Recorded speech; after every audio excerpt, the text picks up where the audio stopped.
नमस्कार साथियों, मैं रवि मौर्य हमारे YouTube चैनल उत्कर्ष क्लासेस जोधपुर पर आप सभी का स्वागत करता हूं। दोस्तों, जैसा कि आप देख सकते हैं, इंडियन एयरफोर्स ने group X and group Y की वैकेंसी हाल ही में रिलीज की है, जारी की है। सो काफी जो हमारे देश के युवा हैं जिनका सपना होता है डिफेंस फोर्सेस को ज्वाइन करने का, उससे जुड़ने का, अपनी सेवाएं देने का, सो एक अच्छा मौका हमारे हाथ में आया है। उससे संबंधित ही हमने जो है आज का हमारा ये शो, हमारा सेशन ऑर्गेनाइज किया है। आई होप आपके लिए ये सेशन जो है वो काफी इंफॉर्मेटिव, जानकारीवर्धक रहेगा। सो दोस्तों, चलते हैं, आइए जानते हैं इस वैकेंसी से रिलेटेड सारे जितने भी इंपॉर्टेंट पहलू हैं, सारे पक्ष हैं, उन सभी के बारे में हम सारी इंफॉर्मेशंस लेते हुए चलते हैं। सो दोस्तों, पहली बात हमारे को जो यहां पर ध्यान रखनी है, all these things need to be known, जो हमारे को ध्यान रखनी है दोस्तों, वो है कि ये वैकेंसी सिर्फ और सिर्फ जो है अनमैरिड मेल को लेकर के ही है। सिर्फ इसमें पुरुष ही, लड़के ही जो है वो इस वैकेंसी में हिस्सा ले सकते हैं, इसका एग्जाम दे सकते हैं।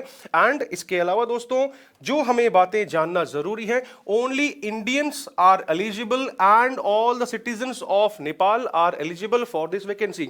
इस भर्ती परीक्षा में दोस्तों सिर्फ और सिर्फ भारतीय और नेपाल के ही जो है वो सिटीजन्स अप्लाई कर सकते हैं।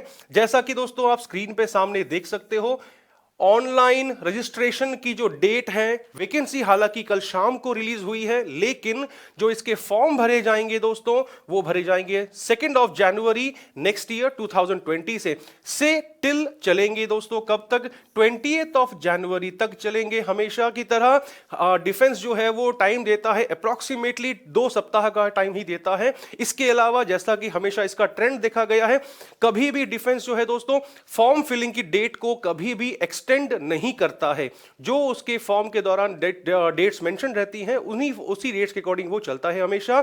सो इन 2 तारीखों का जरूर ध्यान रखें। इसके दौरान ही जो है आपके online forms, I repeat online forms, जैसा कि पुराना ट्रेंड चलता था कि लिफाफों के अंदर, एनवेलप्स के अंदर अपने सारे डॉक्यूमेंट्स फॉर्म को भर करके भेजना होता था दिल्ली हमको, लेकिन अब दोस्तों 3 सालों से इस ट्रेंड को बदल दिया गया है। अब सारी प्रक्रिया जो होती है वो ऑनलाइन होती है। स्टूडेंट को अपने डॉक्यूमेंट्स एंड फॉर्म सब कुछ जो है वो ऑनलाइन माध्यम से ही भरना होता है।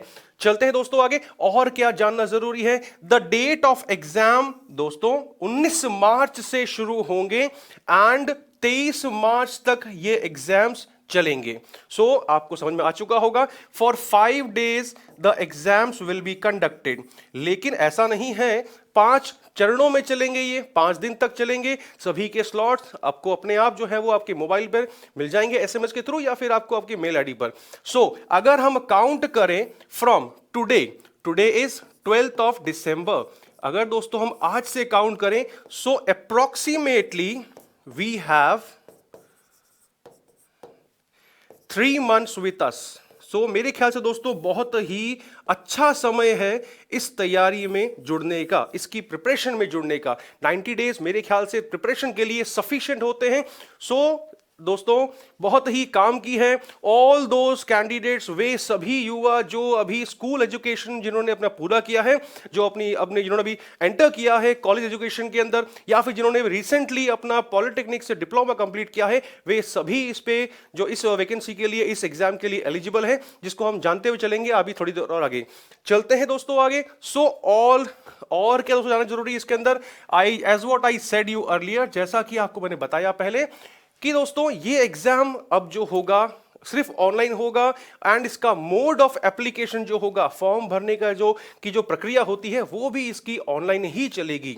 Documents required for uploading at the time of registration, जो भी आपको ऑनलाइन अप्लाई करते समय दस्तावेज चाहिए हैं, वो भी आपके लिए, आपकी जानकारी के लिए आपके सामने है दोस्तों।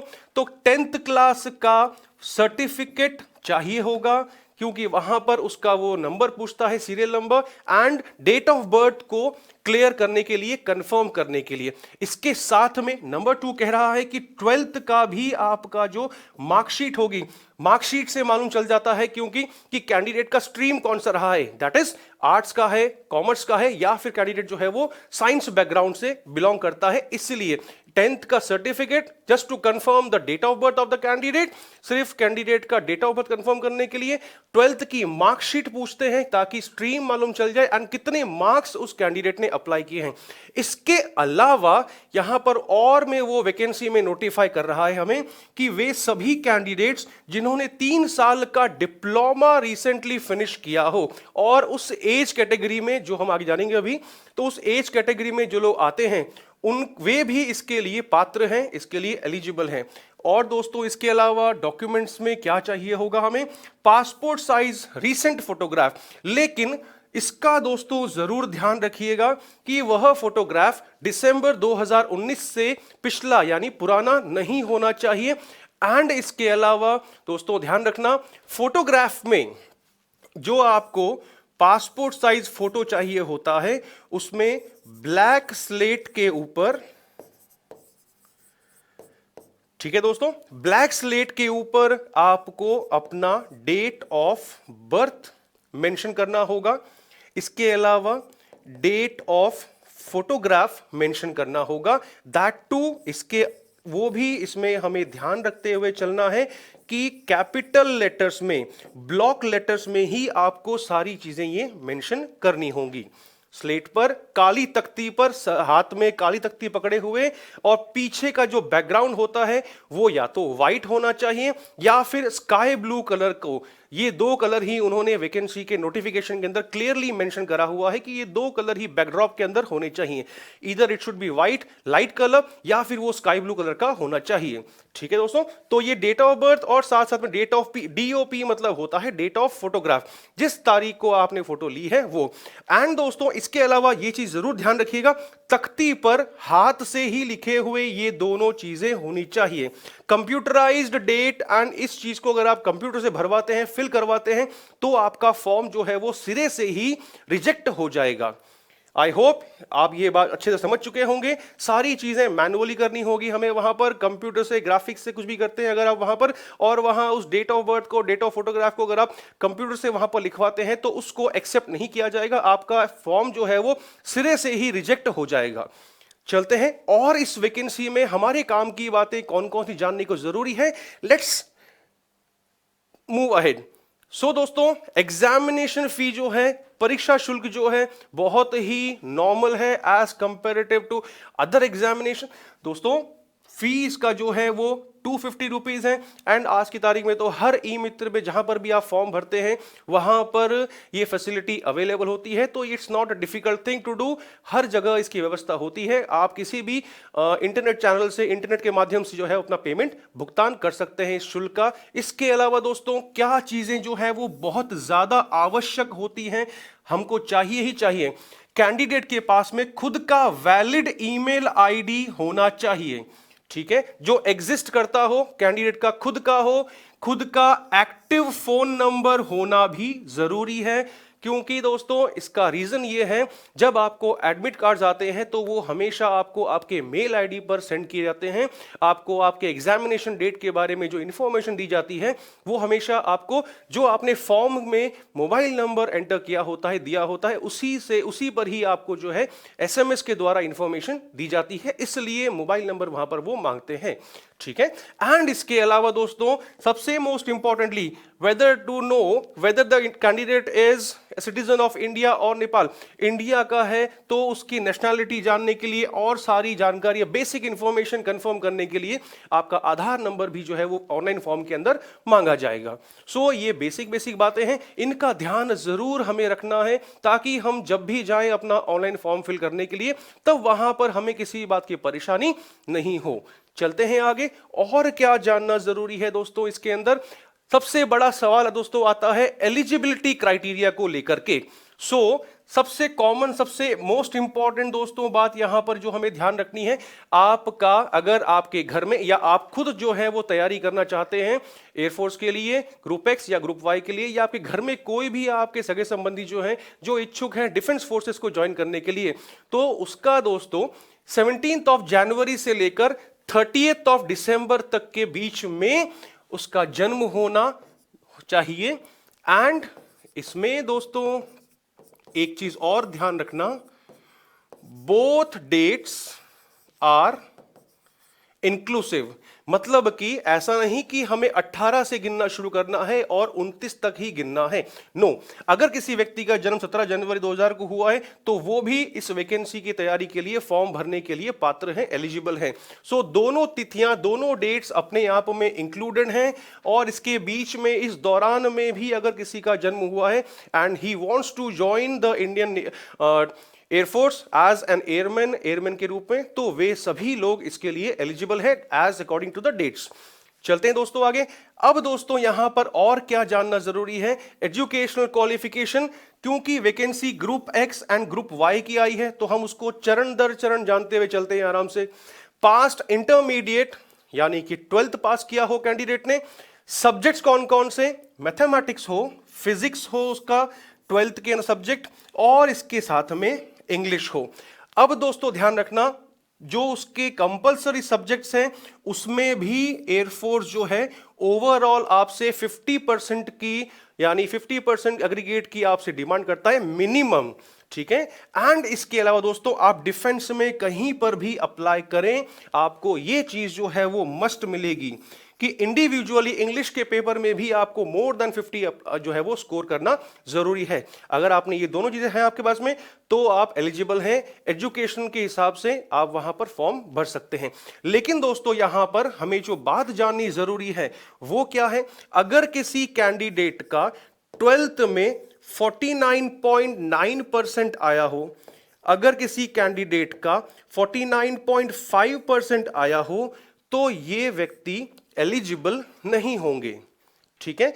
इसका रीजन क्या है, क्योंकि दोस्तों एयरफोर्स में हमेशा डेसिमल के बाद वाले को काउंट नहीं किया जाता है, अदरवाइज हम जानते हैं कि उसको राउंड ऑफ कर दिया जाता है। लेकिन ध्यान रखिएगा दोस्तों, एयरफोर्स में जब भी किसी का फॉर्म जो है उसको जब इवैल्यूएट करते हैं तो हमेशा डेसिमल के बाद वाले अंकों को वो नजरअंदाज करते हैं, उसको वो काउंट में नहीं लेते, या फिर राउंड ऑफ जो है वो नहीं किया जाता दोस्तों, ठीक है। इस बात का जरूर ध्यान रखें। अगर डायरेक्ट 50 है, 50% ओवरऑल एंड 50 या मिनिमम 50 इंग्लिश में, या उससे ऊपर, ठीक है, 50 या फिर मोर देन 50 होंगे, तभी वे आप जो हैं एलिजिबल होंगे इस वैकेंसी के फॉर्म को फिल करने में।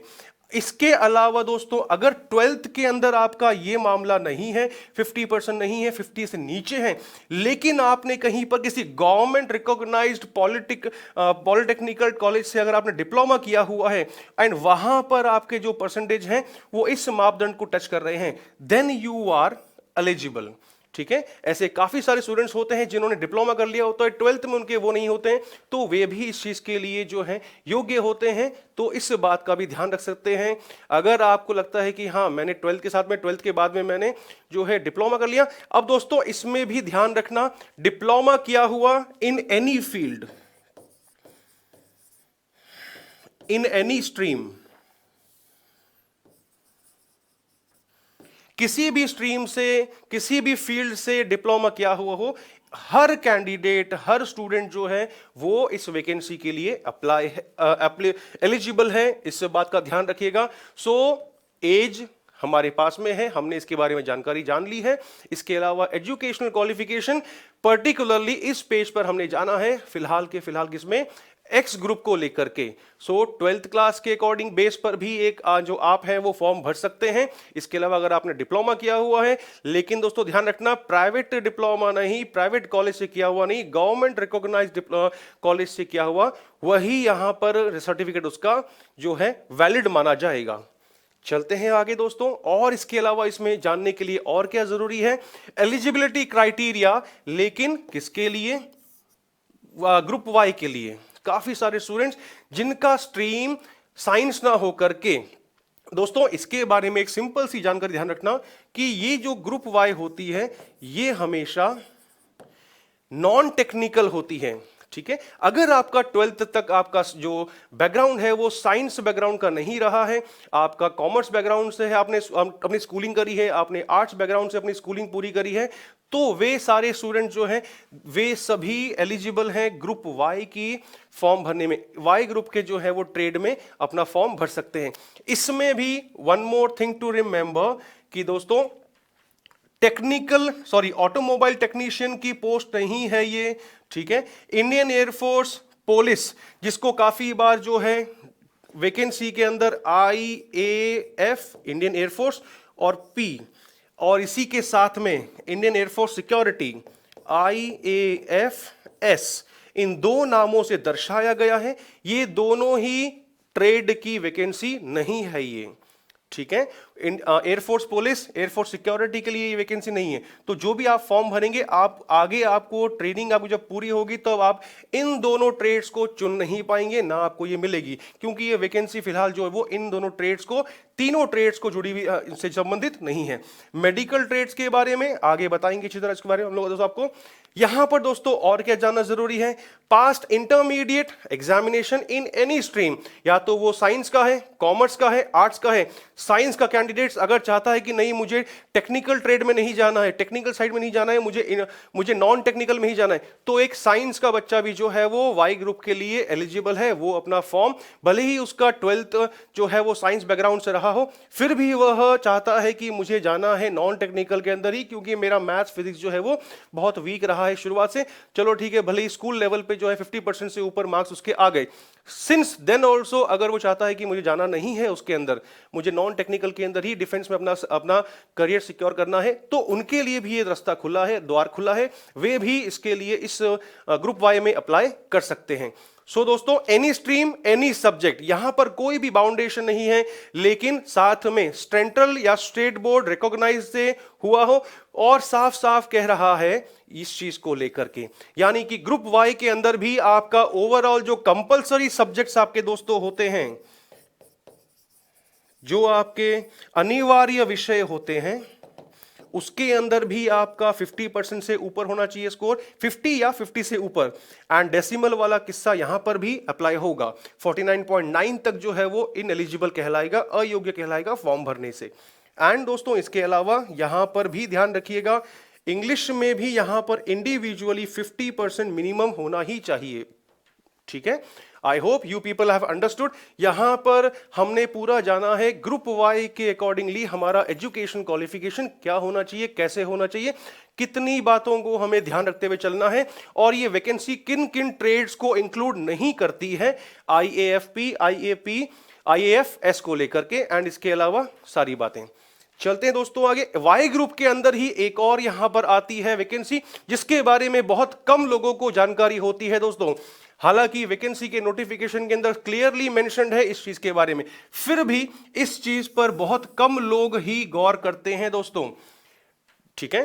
डेट ऑफ बर्थ का मामला वापस से सेम वही चल रहा है जो एक्स के लिए था, जो इससे पिछले वाले पेज पे देखा था हमने, सेम वही है। लेकिन अब ये चीज तो दोस्तों है, ये पिछले वाले पेज में जो हमने ग्रुप वाई की वैकेंसी देखी थी उससे डिफरेंट कैसे है, आपको मेरे ख्याल से देखते ही मालूम चल चुका होगा। मेडिकल असिस्टेंट्स को लेकर के है, तो यहां पर उस कैंडिडेट के स्कूल लेवल पे केमिस्ट्री एंड बायोलॉजी होना कंपलसरी होना चाहिए। इस चीज को लेकर के वो हमेशा मांग करता है, फिजिक्स केमिस्ट्री बायोलॉजी PCB को लेकर के। तो मैं इस बात को यहां पर मेंशन कर देता हूं, 12th स्टैंडर्ड में कैंडिडेट का PCB स्ट्रीम से होना जरूरी है। साइंस बैकग्राउंड के अंदर उसके compulsory subjects physics chemistry biology होने चाहिए। इसके अलावा 50 इंग्लिश विथ मिनिमम 50%, वहां पर भी दोस्तों 50% ही बोल रहा था, यहां पर भी इसको 50% के बारे में ही बात कर रहा है। And again 50% marks in English, no decimals, decimal संख्याओं को काउंट नहीं किया जाएगा। That is again the same thing दोस्तों। 49.9% वाला भी जो है, he won't be considered eligible for applying for the exam, वह परीक्षा देने के लिए जो है योग्य नहीं माना जाएगा यहां पर।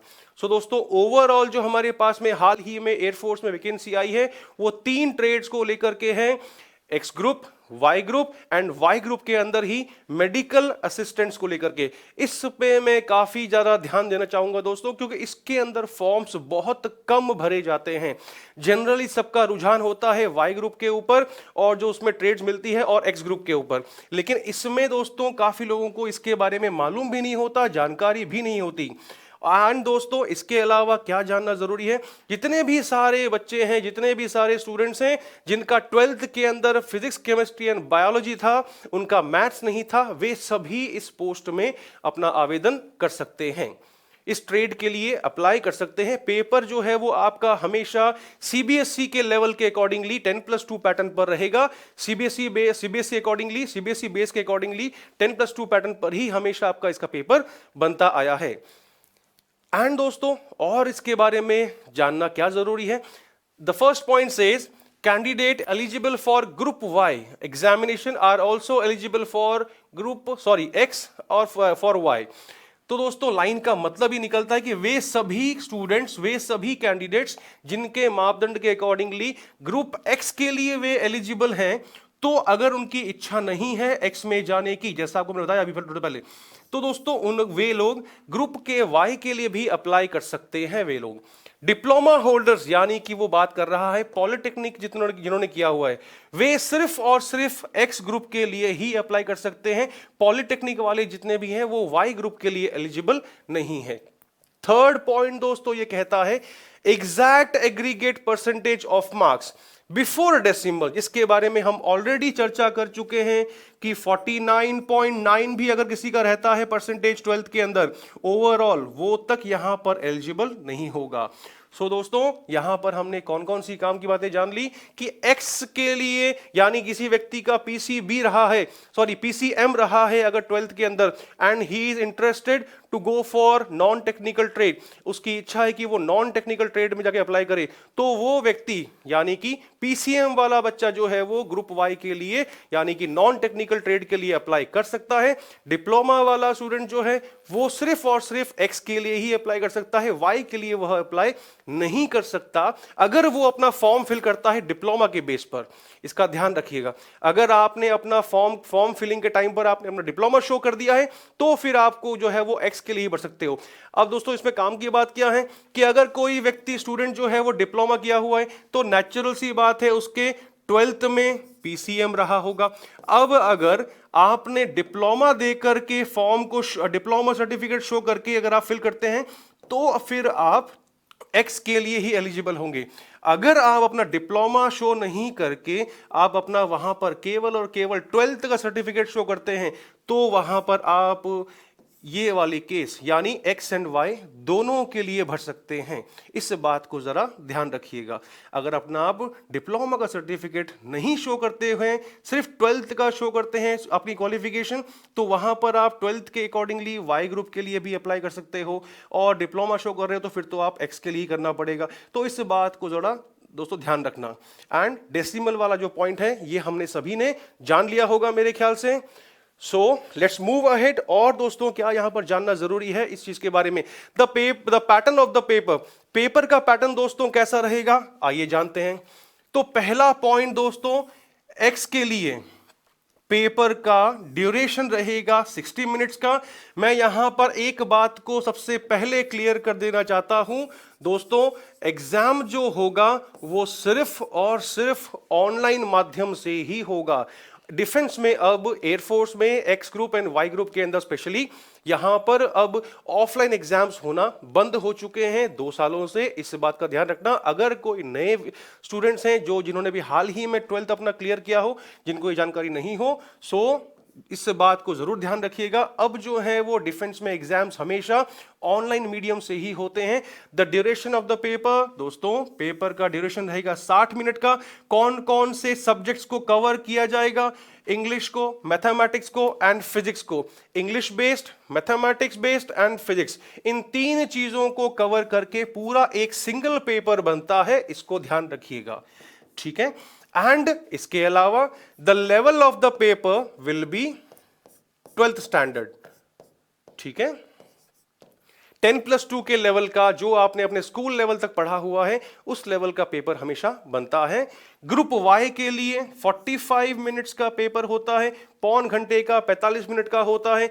इंग्लिश, रीजनिंग, जनरल अवेयरनेस, जिसको शॉर्ट में कहा जाता है क्या चीज, रागा, ठीक है। English and plus reasoning and general awareness, तो ये पूरा पेपर बनता है अपने आप के अंदर।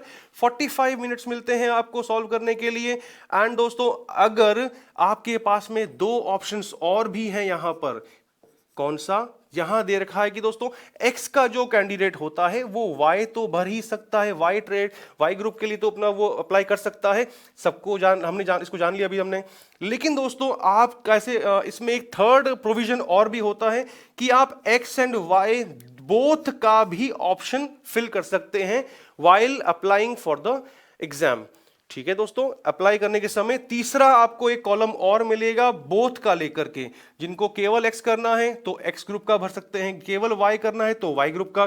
बोथ का भी एक ऑप्शन मिलता है जिसमें पेपर पैटर्न दोस्तों 85 मिनट्स का वो एग्जाम ड्यूरेशन होगा। सब्जेक्ट्स उसमें जो कवर किए जाएंगे, इंग्लिश जो सब में कॉमन आ रही है, फिजिक्स मैथमेटिक्स जो एक्स ग्रुप में देखा था हमने, और इसके अलावा जो वाई ग्रुप का सिलेबस इसमें जो छूट रहा है, यानी कि एक्स एंड वाई दोनों मिला करके अगर कोई बोथ का फॉर्म भरता है तो उसको दोनों पार्ट्स की, इन दोनों के सिलेबस की तैयारी करनी पड़ेगी, तभी उसका पेपर का ड्यूरेशन होगा 85 मार्क्स का, और ये सारी की सारी चीजें जो है वो उसके एग्जाम के सिलेबस में आ जाएंगी, कवर होंगी। मार्किंग पैटर्न दोस्तों क्या होगा इसके अंदर, 1 mark for every correct answer. आपने अगर एक क्वेश्चन का आंसर सही दिया है तो एक क्वेश्चन पे आपको 1 मार्क ही मिलेगा। अगर आपने कोई अनअटेम्प्टेड क्वेश्चन, यानी कोई क्वेश्चन आपने छोड़ दिया है, उसको आंसर ही नहीं किया है आपने, तो उसके लिए आपको 0 यानी निल मिलेंगे। अगर किसी क्वेश्चन का आपने जवाब गलत दिया है सो 0.25 will be deducted from your total marks, आपके 1/4 मार्क्स वहां पर कट जाएंगे। बहुत ही सिंपल तरीका है, इस बात का ध्यान रखिएगा। नेगेटिव मार्किंग यहां पर वैकेंसी के अंदर कहीं पर भी डिस्क्रिप्शन नहीं दिया है कि एग्जाम के अंदर नेगेटिव मार्किंग होगी।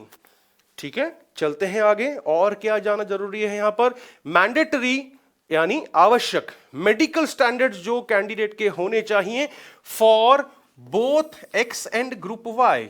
सो दोस्तों 152.5 सेंटीमीटर व्यक्ति की, कैंडिडेट की हाइट यहां पर मिनिमम मांगता है हमेशा दोस्तों, यहां पर मैक्सिमम के बारे में कभी बात नहीं होती।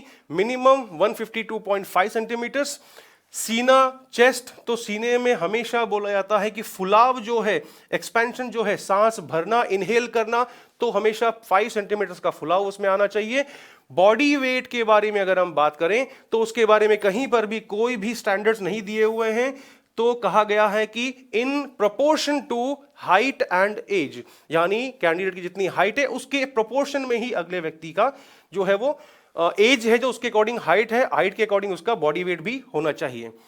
एंड दोस्तों मोस्ट इंपॉर्टेंटली यहां पर जो हमें बात ध्यान में रखनी है कि पीआरके या लेसिक जो है वो डिफेंस में एक्सेप्टेबल नहीं है। इस बात को वैकेंसी के नोटिफिकेशन में साफ साफ कहा गया है कि अगर किसी व्यक्ति ने अपने चश्मे यानी स्पेक्स को हटाने के लिए ऑपरेशन कराया हुआ है, सर्जरी कराई हुई है, लेसिक ऑपरेशन कराया हुआ है, तो उसके लिए उस कंडीशन पे उसको एक्सेप्ट नहीं किया जाएगा। अगर इन केस आप एग्जाम दे देते हो, लेकिन नेचुरल सी बात है डिफेंस का एग्जाम है तो आगे जाके मेडिकल होगा ही, अगर आप मेडिकल में पकड़े जाते हैं कि आपने लेसिक करवाया हुआ है तो वहां पर ही आपका जो है वो कैंडिडेचर कैंसिल कर दिया जाएगा।